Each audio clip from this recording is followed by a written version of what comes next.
అడగండి, ఇదొక్కటి అడగండి. ఇప్పుడు నేను మమ్మల్ని గౌరవిస్తే మేము రోజా గారు అంటాం, మమ్మల్ని గౌరవించినప్పుడు నేను రోజా అంటాను. ఓకే, ఇప్పుడు రోజా ఏం మాట్లాడింది? ఆదియో నేనో లేకపోతే ఇంకొకరో పోయి చేస్తున్నాం అనింది. వాళ్ళేదో చిన్న చిన్న ప్రాణాలంట, చిన్న చిన్న ఆర్టిస్టులు అంట. ఇవేమన్నా నేషనల్ వైడ్ ఆర్టిస్టా? ఈవిడేమన్నా 15 నేషనల్ అవార్డులు కొట్టిందా, లేకపోతే 10 ఆస్కార్ అవార్డులు కొట్టిందా యువరాణి? వాళ్ళేదో చేసుకుంటున్నారు, వాళ్ళు స్వచ్ఛందంగా చేసుకుంటున్నారు. వాళ్ళ ఇష్టం. అది పవన్ కళ్యాణ్ గారి మీద ఇష్టం ఉంది, లేకపోతే టీడీపీ మీద ఇష్టం ఉంది, లేకపోతే మీరు చేసే అవినీతి మీద వ్యతిరేకత ఉంది. నువ్వేమన్నా నేషనల్ అవార్డు ఆర్టిస్టువా? నువ్వు 20 సినిమాలు ఏమన్నా ఆస్కార్ అవార్డులు కొట్టినావా? రెండోది, చిన్న చిన్న ఆర్టిస్టులు అంటున్నావే, నీకు దమ్ము ఉంటే గెటప్ సీన్ చేసే క్యారెక్టర్ నీ జీవితంలో ఒకటైనా చేయగలిగావా? ఇస్తే నువ్వు చేయగలవా?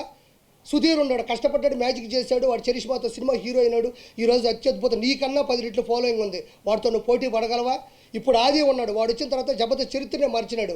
నువ్వన్నా కూకొని 3 పంచులకి జడ్జిమెంట్ ఇవ్వాలా? వాడి ఆది పాపం గంట సేపు ఏకదాటిగా నవ్వించాడు, ఒక ట్రెండ్ సెట్లో ఉన్నాడు, వాడితో నువ్వు పోటీ పడగలవా? నీ బతుకులో ఏ రోజన్నా ఇలా మొగ్గర్ లాంటి చరిష్మాను చూసావా? ఎందుకు నిన్నెవరు ఏ మాట అన్నప్పుడు నీకెందుకు ఉలికి ఎక్కువ? నీ పని నువ్వు చూసుకో.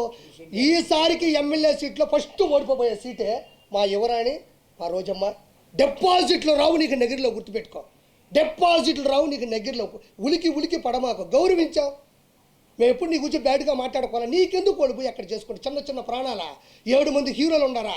7 మంది హీరోలు జనసేనలో ఉంటే వాళ్ళ కుటుంబంలో 70 మంది రౌడీలు నీ అన్న దగ్గర ఉన్నారు. తెలియదా నీకు? 70 మంది రౌడీలు ఉన్నారు. నీకు దమ్ముంటే ఒకసారి ఎదిరించి మాట్లాడి చూడు, నేను లేపేస్తాడు చూద్దాం. ప్రతిదాకా నీలాగా దిగజారిపోయి నీలాగా ఆడ ఇలా వెనక తిరుక్కుంటా బతుకుతాను అనుకుంటున్నావేంది? వాళ్ళు స్వచ్ఛందంగా పడినారు, వాళ్ళు ఇష్టం ఉంటే ఉంటారు, లేకపోతే పోతారు. నోరు మూసుకొని నీ పబ్లిసిటీ నువ్వు చేసుకో. నువ్వు చేసినా ఓడిపోతావు, చేయకపోయినా ఓడిపోతావు. నటుకుమార్ అని చెప్పినట్టు జనసేన కన్నా వచ్చి అక్కడ మద్దతు బలుకు, బాగుంటుంది. నువ్వు నీ బతుకు. ఇంకేటన్నా వస్తుంది, రేపు ఎల్లుండో వస్తుంది. నగిరిలో ఏముంది? నేను వచ్చిన నగిరికి నీ వల్ల నేను ఎదవనైపోయినాడా? ఏముంది నగిరిలో నువ్వు చేసిన అభివృద్ధి? వారం పెడితే చాలు, నీ అంత తాళపాక అన్నం వెళ్ళినట్టు వెళ్తుంటావు పైకి. వెంకటేశ్వర అంటే అంత ఇష్టం, అంత ప్రేమ ఉన్నప్పుడు అన్న చేసే దుర్మార్గాలను ఎందుకు అడగలేకపోతున్నావు? 30 మంది కావాలి నీకు, ఒకరు కాదు. అమ్మ పెద్ద టీం నీకు, తిరుమల టీం ఉంటుంది నీకు, వేసుకొని పోతా ఉండాలా.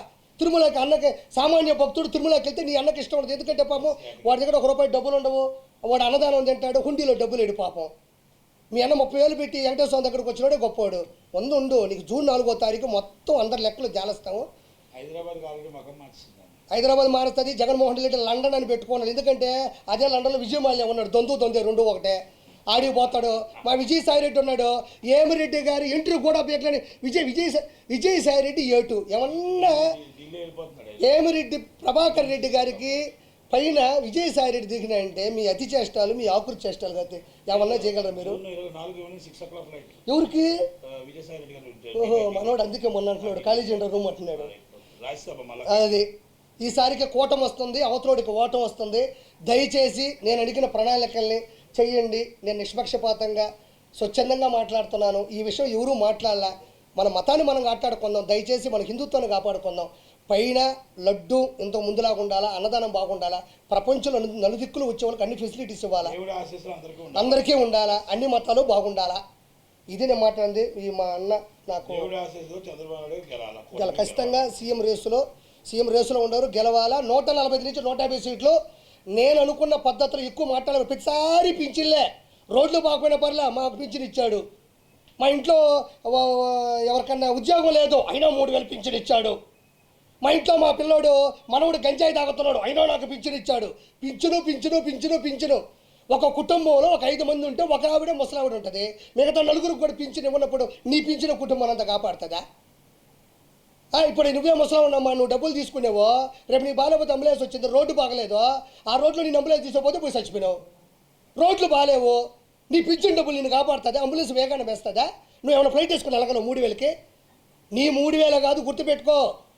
మీ మనవరాలు చదువు కావాలా, నీ మనవుడు ఉద్యోగం కావాలా, అవతల వాళ్ళకి జాబు కావాలా, నీ ప్రాణం కూడా బాగుండాలా.